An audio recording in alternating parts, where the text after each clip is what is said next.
Chapter 28. I see everything so differently now.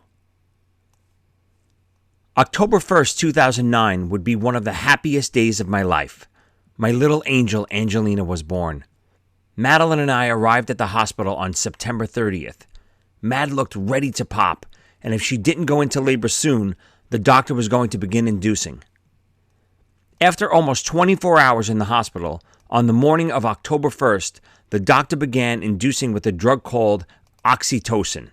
All seemed okay for the first few hours.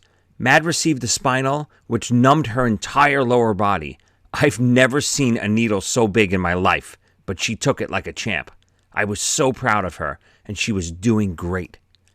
Suddenly, Mad's blood pressure started to drop a bit, which caused some concern with the nurses. They slowed down the medicine they were giving to her to induce, and her blood pressure stabilized. But every time they began a new dose, the same thing happened. When her blood pressure dropped, she looked completely out of it. It was now dangerously low for her and the baby. Finally, Dr. Mukherjee decided, let's not take any chances. He decided to do a C-section to remove the baby. I was starting to get very nervous. Everything was happening so fast. While they rushed Mad into the OR to begin the surgery, she still really looked out of it. I kissed her and I told her I'd be right with her the whole time, not to worry.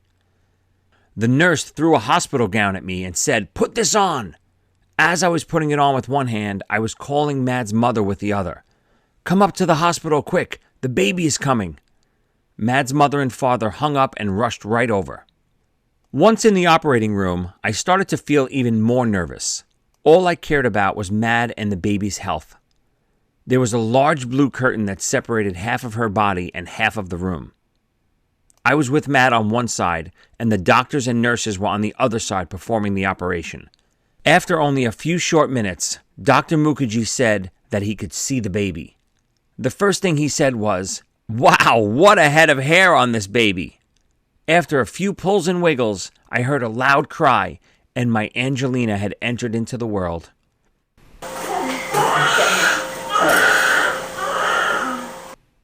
Angelina Marie Cassata was born on October 1st, 2009 at 8:05 a.m. and weighed 7 pounds, 12 ounces. I'll never forget seeing my little girl for the first time. I had this sudden and uncontrollable urge to grab her and protect her from the world. I still have that exact urge today whenever I see her. She is my light, my sunshine, my heart, my love, my joy, my little angel, Angelina. As soon as she was born, I immediately saw the world so different.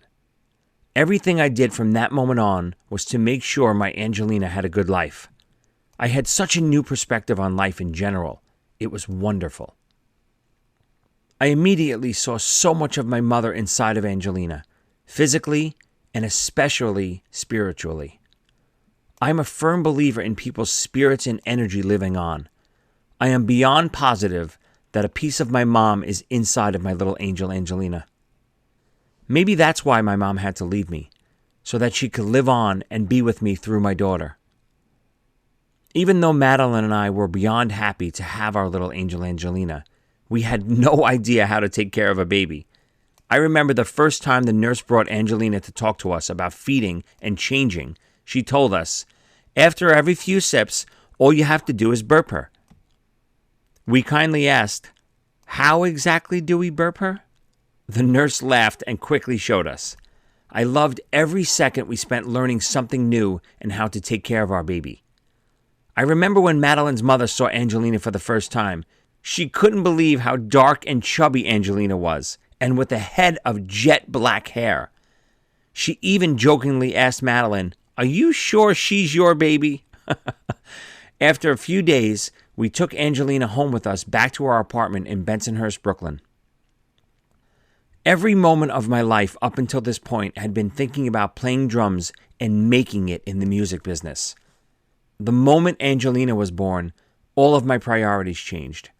All I wanted was to keep her safe and provide for her. Ultimately, I hoped I could do this by still playing my drums in some fashion. But I would have become a garbage man if I had to. as long as my family was safe and provided for. That's all that mattered now. A few days after Angelina came home, I received some bad news. Z-Rock writer Andrew Gottlieb called me to congratulate me on the birth of my daughter, but also let me know that Z-Rock would not be returning for a third season. This news would have normally devastated me, but I was holding my baby Angelina at the time, giving her a baba, and somehow she made everything okay. Of course, I was upset that Z-Rock would be no more, but it was more because of me being able to provide for my family now than caring about becoming a rock or TV star. Over the next several months, our producers, Mark Productions, tried to land Z-Rock a new home. We actually had an offer from VH1 that we were ready to accept, when all of a sudden, personnel at the network changed and decided to not pick up Z-Rock after all. Unfortunately, this was the beginning of the end for ZO2.